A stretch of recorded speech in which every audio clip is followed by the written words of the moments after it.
পরিবারের সাথে প্রতি শনিবার রাত 9টায় মিস্ত্রির পরিবার নিয়ে আসছে আপনাদের কাছে গল্পের আসর। বর্তমানে নবলেখক লেখিকাদের গল্প আপনাদের সামনে তুলে ধরাই আমাদের একটি ছোট্ট প্রয়াস। তাই প্রতি শনিবার রাত 9টায় প্রকাশিত গল্প শুনতে চ্যানেলটিকে সাবস্ক্রাইব করুন এবং বেল আইকনটি প্রেস করুন।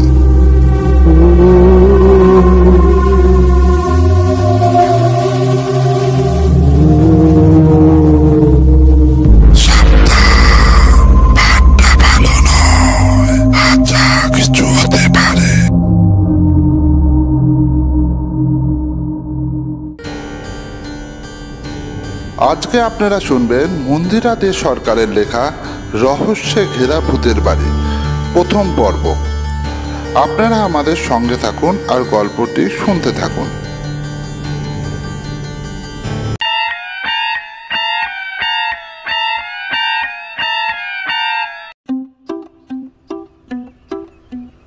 ইলেভেনের হাফিয়ালি পরীক্ষা যেদিন শেষ হলো সেদিন স্কুল থেকে বাড়ি ফেরার পথে জয় বুলটাইদেরকে বলল, পরশু দিন আমরা জেঠুর বাড়ি যাবো, 3-4 দিন থাকবো।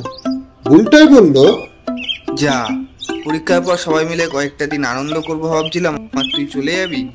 কি করব, জেঠু জেঠিমা কবে থেকে বলছে যাওয়ার জন্য, কিন্তু আমার তো পড়াশোনার জন্য যাওয়াই হয়নি।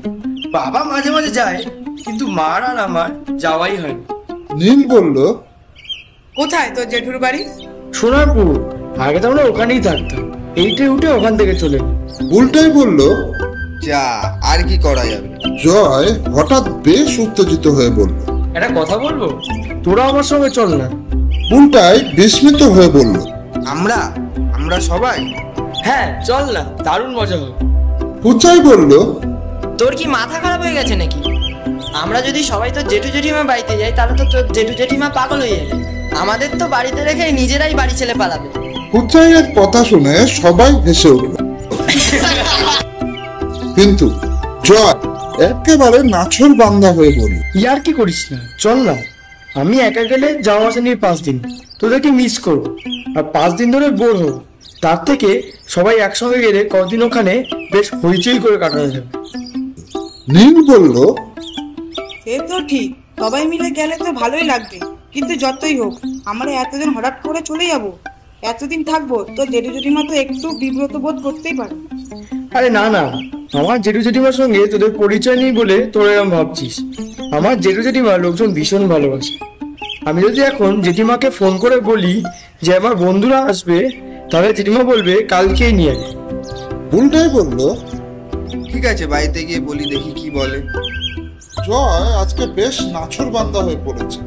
ও বলল, আমরা তো শুধু এই 6 জন মিলে যাচ্ছি না, আমার সঙ্গে বাবা মা যাবে। আর ওখানে গিয়ে তো আমরা কোনো হোটেলে থাকছি না, জেঠুর নিজের বাড়ি আছে। বাবা হয়তো পরের দিন চলে আসবে, কারণ বাবার তো অফিস আছে, কিন্তু ওখানে জেঠু জেঠিমা থাকবে। আর ফেরার দিন বাবা নিয়ে আসবে, কাজে চিন্তার কিছু নেই। ঠিক আছে, তোকে আমরা সবাই কালকে সকালের মধ্যে জানিয়ে দেবো। পরের দিন সকালবেলা ফোনে ফোনে সবাই কথা বলার পর বুলটাই জয়কে ফোন করে জানালো, হ্যালো জয়, আমরা কালকে সবাই যাচ্ছি। জয় বলল, থ্যাংক ইউ, দারুণ মজা হবে। দেখিস, জেঠুর বাড়ির সামনে একটা বেশ বড় মাঠ আছে, ওখানে আমরা ক্রিকেট খেলবো। তাহলে তো ব্যাট বল নিয়ে যেতে লাগবে। হ্যাঁ, তোরা আমার 2টো ব্যাট নিয়ে চলবে, আর ওদেরকে বলবো 4টে বল নিয়ে। ঠিক আছে, বিকালে তাহলে আমরা সবাই তোদের বাড়িতে যাব। কালকে কটায় বাড়ি থেকে বেরোবো, কটায় সবাই মিট করবো, সব কিছু জেনে আসবো। ঠিক আছে, তাহলে বিকেলে দেখা হবে, তখনই কথা হবে। এখন রাখি। পরিকল্পনা অনুযায়ী পরের দিন সকাল 9টার মধ্যে সবাই জয়দের বাড়িতে চলে গেল। জয়ের বাবা ঋষিকেশ বাবু, স্ত্রী, ছেলে আর ছেলের বন্ধুদের নিয়ে সকাল 9:30টায় রওনা দেব। সারা রাস্তায় ওরা সবাই দারুণ মজা করতে করতে গেল। 11:30টার মধ্যে ওরা সবাই জয়ের জেঠুর বাড়িতে পৌঁছে গেল। ওদের দেখে জেঠু জেঠিমা দারুণ খুশি হলো। উল্টাইটা সবাই জয়ের জেঠু জেঠিমা এবং জয়ের মা বাবাকে প্রণাম করল। জয়ের জেঠু বলল, বাড়িটা অনেকদিন পর সরগরম হয়ে উঠবে। ছেলেটা চাকরি পেয়ে মুম্বাই চলে যাওয়ার পর বাড়িটা একেবারে ঠান্ডা হয়ে গেছে। জয়ের জেঠিমা সবার জন্য কোল্ড ড্রিঙ্কস নিয়ে এলো। একটু পরেই চলে এলো হালকা জল খাবার। ওরা সবাই আসবে বলে জেঠু জেঠুমা অনেক রকমের খাবার এবং খাবার তৈরির নানান রকম উপকরণ মজুত করে রেখেছে। ওরা বাড়িতে ঢোকার আগেই আসল জিনিসটা মানে মাঠটা দেখে নিয়েছে। নীল জয়কে বলল, এখন মাঠে যাবি? জেঠিমা বলল, এখন বরং দোতলার বান্ধ থেকে জায়গাটা দেখ, খাওয়া দাওয়া করে একটু রেস্ট দিয়ে বিকেলে মাঠে যাস। জয় বলল। তাই ভালো, চল আমরা তাহলে দোতলায় যাই। জয়ের সঙ্গে বুলটাইরা সবাই দোতলার বারান্দায় গেল। জায়গাটা বেশ সুন্দর, শান্ত, নিরিবিলি। জয় জেঠুর বাড়ির সামনে দিয়ে একটা সোজা লম্বা পিচের রাস্তা চলে গেছে। রাস্তাটা খুব বেশি চওড়া নয়। মাঠটা এই রাস্তার পাশেই, বেশ বড় মাঠ। আর মাঠের ওপাশে পরপর দোতলা বাড়িগুলো মাঠকে যেন তিন দিক দিয়ে ঘিরে রেখেছে। পিকলু বলল, জায়গাটা বেশ ভালো, চুপচাপ, শান্ত। কুচাই বলল। মাঠটা কিন্তু খুব সুন্দর, বেশি উঁচু নিচু নেই, প্লেনই আছে। জয় মাঠের ওপাশের একটা রংচটা পুরাতন দোতলা বাড়ি রেখে বলল, ওই যে, আরে ওই যে উঁচু পাঁচিলটা বাড়িটা দেখছিস না, ওটা তো আগে আমাদেরই বাড়ি ছিল। পিকলু বলল, তোদের বাড়ি? হ্যাঁ, ওটা আমাদেরই বাড়ি, মানে শরিকি বাড়ি। আমার ঠাকুরদা ওই বাড়িটা বানিয়েছিল, আমরা তো ওখানেই থাকতাম। তাহলে এখান থেকে চলে গেলি কেন? আমি যখন ওই ক্লাস 2-তে পড়ি তখন আমার ঠাকুমা মারা যায়। ঠাকুরদা বেঁচে থাকা পর্যন্ত তেমন কোনো সমস্যা হয়নি, কিন্তু আমি যখন ওই ক্লাস 7-এ পড়ি তখন আমার ঠাকুরদা মারা যায়, এবং ঠাকুরদা মারা যাওয়ার পরে বাড়িতে নানা রকম সমস্যা শুরু হয়। সমস্যা বলতে? সমস্যা বলতে ওই যা হয় আর কি। সেটা যেটা বললো বাড়ির অংশ লিখিত পরিচয় ভাগাভাগি করতে। আমার বড় জেলা জেঠিমা তো ভীষণই শান্ত নিরীহ, কাজেই ওনাদের জন্য তো কখনো কোনো অসুবিধা হয় না। আর মেজো জেঠু তো বেনারস ইউনিভার্সিটির প্রফেসর, তাই আজ অনেক বছর হলো ওনারা বেনারসে ফ্ল্যাট কিনে থাকেন। জেঠু আর এখানে আসবেন না, বেনারসেই থাকেন। আমার মেজো জেঠু কোনোদিন কোনো জোর ঝামেলার মধ্যে থাকেন না, কিন্তু সমস্যাটা হচ্ছে আমার সেজো জেঠুকে নিয়ে। ঠাকুরদা যখন বেঁচে ছিলেন তখন ঠাকুরদাই 4 ভাইয়ের মধ্যে সম্পত্তি ভাগ করে দিতে চেয়েছিলেন, কিন্তু তখনও সেজো জেঠু নানা রকম সমস্যা তৈরি হয়, সেজন্যই আর কিছু করা হয়নি। পিকলু বলল, কাকুরা 4 ভাই, কোনো বোন নেই? না, আমার কোনো পিসি নেই। বুলটাই বলল, হ্যাঁ, তা এখন সমস্যাটা কি হচ্ছে? এখন ওই একই সমস্যা, সেজো জেঠুই সম্পত্তি ভাগাভাগি করতে বললো, অথচ উনি নানা রকম ঝামেলা করছে। আর ঠাকুরদা না থাকায় সমস্যাটা আরো জটিল হয়ে গেছে। এছাড়া আমার সেজো জেঠু ছেলে মানে আমার জ্যাঠু দাদাই আমাদের বংশে একটু কেমন হয়ে গেছে, মানে একটু বোধহয় বেলাইন হয়ে গেছে। সেজো জেঠু আর ছোটদা ভাই মিলে প্রতিদিন এমন ঝামেলা অশান্তি শুরু করলো, যার জন্য বাবা বললো এখানে এই অশান্তির মধ্যে আর থাকবো না। ওই জন্যেই মামা বাড়ি এখানে চলে এলাম। আর বড় জেঠুর বাড়ির এই জমিটা আগেই বড় জেঠু কেনা ছিল, সেই জন্য বড় জেঠুরা এখান থেকে বাড়ি করে চলে গেল। কুচাই জিজ্ঞাসা করলো, আর ওই বাড়িতে তার মানে তোর এখন সেজো জেঠুই থাকে? না, ওরা এখান থেকে চলে গেছে, দমদমে ফ্ল্যাট কিনেছে। কেন? তা জানি না। আমরা বড় জেঠুরা চলে আসার পর মাস 6-7 ওরা এখানে ছিল, কিন্তু দিদিভাই বিয়ের পর। জয়ের কথা মাঝপথে থামিয়ে দিয়ে রন্টু বলল, তোর দিদি আছে? হ্যাঁ, বড় জেঠু আর মেজো জেঠু দুজনের এক ছেলে, আমিও তো একাই। শুধু সেজো জেঠুর 1 মেয়ে 1 ছেলে। দিদিভাই কিন্তু ছোটদা ভাইয়ের মতো না, দিদিভাই ভালো। দিদিভাই বিয়ের পর জামাইবাবু, তারপর জামাইবাবুর আত্মীয় স্বজনও মাঝে মাঝে এখানে বেড়াতে আসতো, কিন্তু তারপর হঠাৎ কি হলো কে জানে, সেজো জেঠুরা এখান থেকে চলে গেল। বুলটাই কৌতূহলী হয়ে জিজ্ঞাসা করলো, তাহলে এখন এই বাড়িতে কেউই থাকে না, পুরোটাই ফাঁকা? নীল বলল। বাড়ি বেদখল হয়ে যাবে না তো? জয় বলল, না, বাড়ি বেদখল হওয়ার সম্ভাবনা নেই, কারণ আশেপাশে সব বাড়ির লোকজনেরা খুব ভদ্র শান্ত। তাছাড়া বড় জেঠুর বাড়ি তো সামনেই, তবে বাড়ি একেবারে খালি থাকে। আমাদের বাড়ির পিছনের দিকটায় একটা বাগান ছিল, এখনো আছে। ওই বাগানে যে মালি দাদু দেখতো, সেই মালি দাদু সেরকম কেউ নেই, অনেক দূরে কাকদ্বীপ না কোথায় যেন বাড়ি। ওই মালি দাদুকেই এখন বাড়ির কেয়ারটেকার হিসেবে রাখা হয়েছে। মালি দাদু বলছিস যখন, তখন তো ওনার বয়স প্রায় 60 বছর হবে। উনি তাহলে একা ওই এত বড় বাড়িতে একা থাকেন? এখন তো বাড়ি সেরকমই অবস্থা। জয় একটু থেমে বলল, কিন্তু এখন একটা বিশাল সমস্যা দেখা গেছে, যেটা আমরা কেউ কোনোদিন ভাবি কি সমস্যা? বুলটাই খুব বিস্মিত হয়ে জিজ্ঞাসা করলো। জয় বলল, এই বাড়িটার এখন একটা নাম হয়ে গেছে, কি নাম? ভূতের বাড়ি। সবাই সমস্যারে চরম বিস্ময় প্রকাশ করে বলল। ভূতের বাড়ি? বুলটাই বলল, কেন? কেয়ারটেকার ছাড়া এই বাড়িতে আর কেউ থাকে না বলে? না, পাড়ায় আশেপাশের বাড়ির অনেকে নাকি এই বাড়িতে ভূত দেখেছে। রন্টু আর কুচাই ভীষণ ভূতের ভয় পায়। রন্টু চোখ গোল গোল করে বলল। বুলটাই কিন্তু অত্যন্ত কৌতূহলী হয়ে জয়ের কাছে বিস্তৃতভাবে বিষয়টা জানতে চেয়ে বলল। দেখেছে বলতে? জয় বলল, পাশের বাড়ির লোকেরা বলে ওরা নাকি মাঝে মাঝেই নুপুরে আওয়াজ শুনতে পায়। নুপুর পায়ে ছমছম করে কে যেন হাঁটে। তাছাড়া একটা বিকট করা হাসিও শুনেছে অনেকে। আর হ্যাঁ, কালো প্যান্ট আর মাথা থেকে কালো চাদর মুড়ি দেওয়া একটা লোককে অনেকেই নাকি বাড়ির ছাদ দাঁড়িয়ে থাকতে দেখেছে। কুচাই বলল, ওরে বাবা, আমি আর এখানে থাকবো না ভাই। আমি কালকেই কাকু কাকিমার সাথে চলে যাবো। কি রে রন্টু, তুই কি করবি?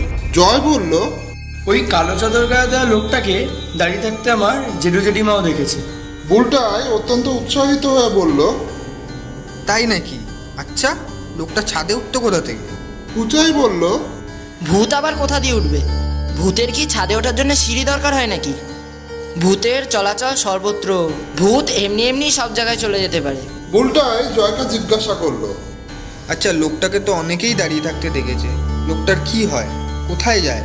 লোকটাকে অনেকেই ছাদের মধ্যে একটু আধটু হাঁটাচলা করতে দেখলেও ছাদের পিছন দিকে যেখানে সিমেন্টের রিজার্ভারটা আছে তার পাশেই নাকি পিছন দিকে ফিরে দাঁড়িয়ে থাকে। আর হঠাৎ করে নাকি লোকটাকে আর দেখা যায় না। রন্টু বলল, তুই এবার ভূতের গল্প বলাটা বন্ধ করবি?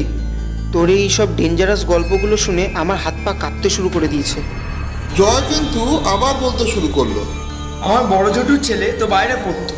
দাদাভাইয়ের মুখে ভূতের গল্প শুনে ওর হোস্টেল থেকে বেশ কয়েকজন বন্ধু ভূত দেখবে বলে খুব আনন্দ করে এখানে এসেছিল। এটা যেন রোমাঞ্চকর ব্যাপার। জেঠু জেঠিমাকে অনেক রাজি করিয়ে ওরা 7-8 জন বন্ধু মিলে একটা রাত ওখানে ছিল। পিকলু অত্যন্ত উদ্গ্রীব হয়ে জিজ্ঞাসা করলো, তারপর কি হলো? তারপর আর বলিস না, একটা রাত থেকে ওদের যে অবস্থা হয়েছিল, রাত্রে তো জেঠু জেঠিমা টেনশনে ঘুমোতে পারেন। ভোরের আলো ফুটেছে কি ফোটেনি, তখনই জেঠু জেঠিমা দৌড়ে ওদের বাড়িতে গেছে।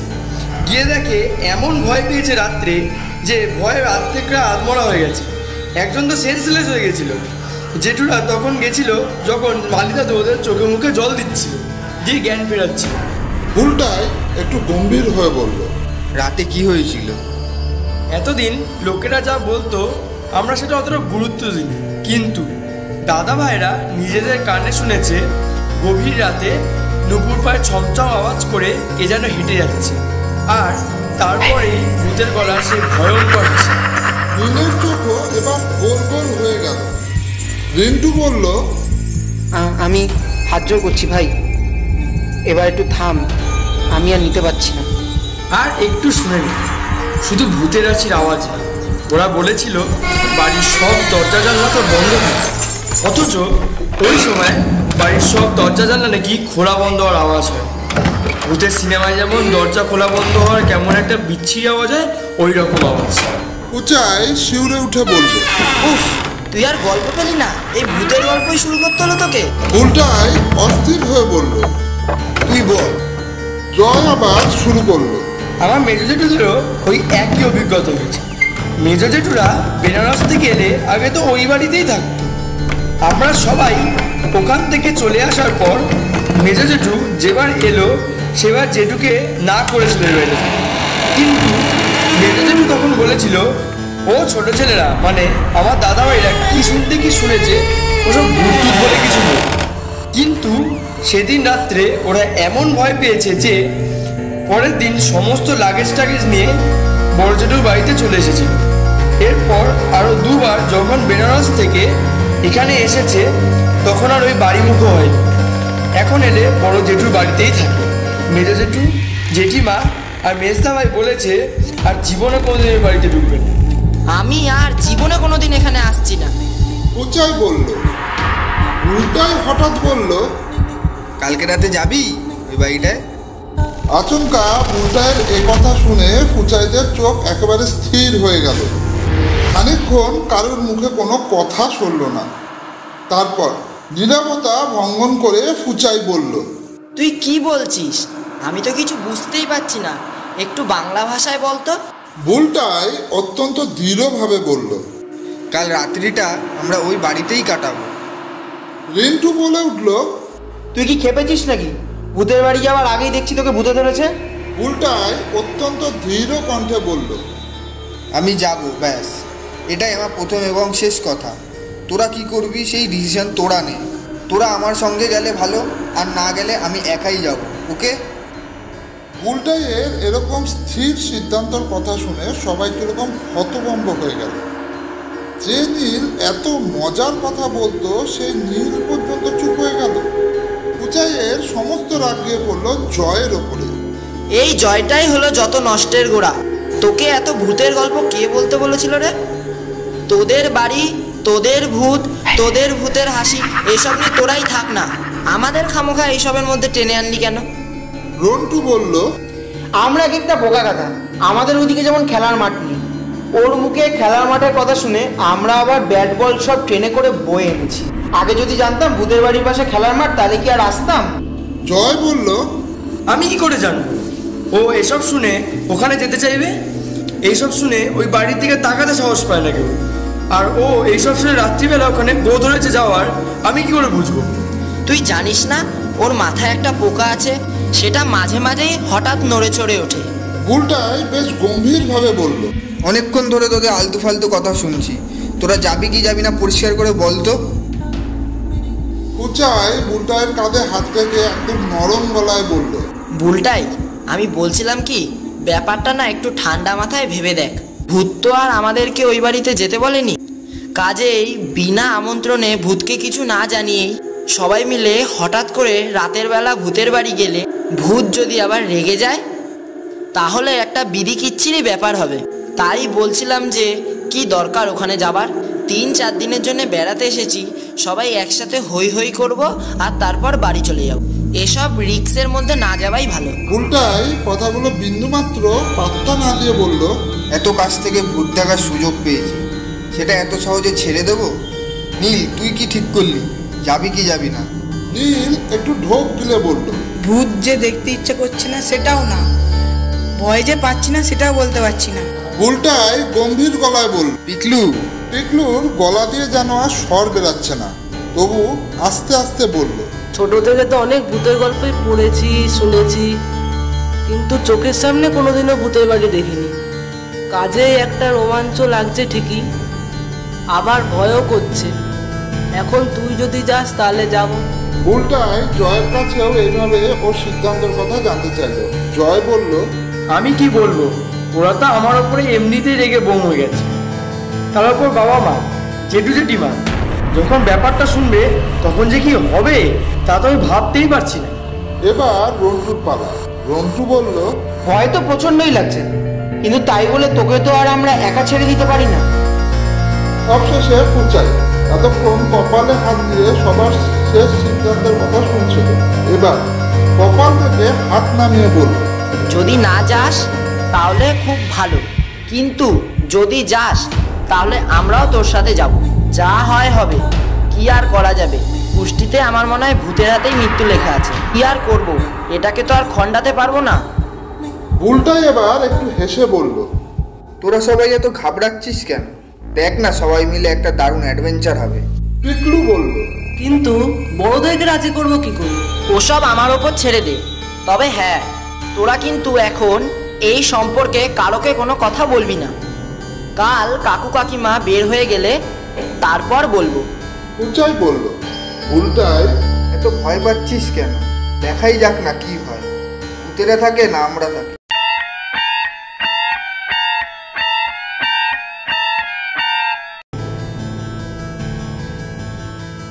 আপনারা শুনছিলেন মন্দিরা দে সরকারের লেখা রহস্যে ঘেরা ভূতের বাড়ি প্রথম পর্ব। গল্পের আসরের একটি ছোট্ট প্রয়াস যা আপনাদের সামনে তুলে ধরছে নব লেখক লেখিকাদের গল্প। আপনি যদি লিখতে ভালোবাসেন তাহলে লিখতে পারেন আর পাঠিয়ে দিন আমাদের কাছে। হতে পারে আপনার গল্পটি আমরা পাঠ করে শোনাবো। আজকের মতন এই পর্যন্তই। আবার দেখা হবে আগামী শনিবার গল্পের দ্বিতীয় পর্ব নিয়ে। ততক্ষণের জন্য ধন্যবাদ। শুভরাত্রি। সবাই ভালো থাকবেন।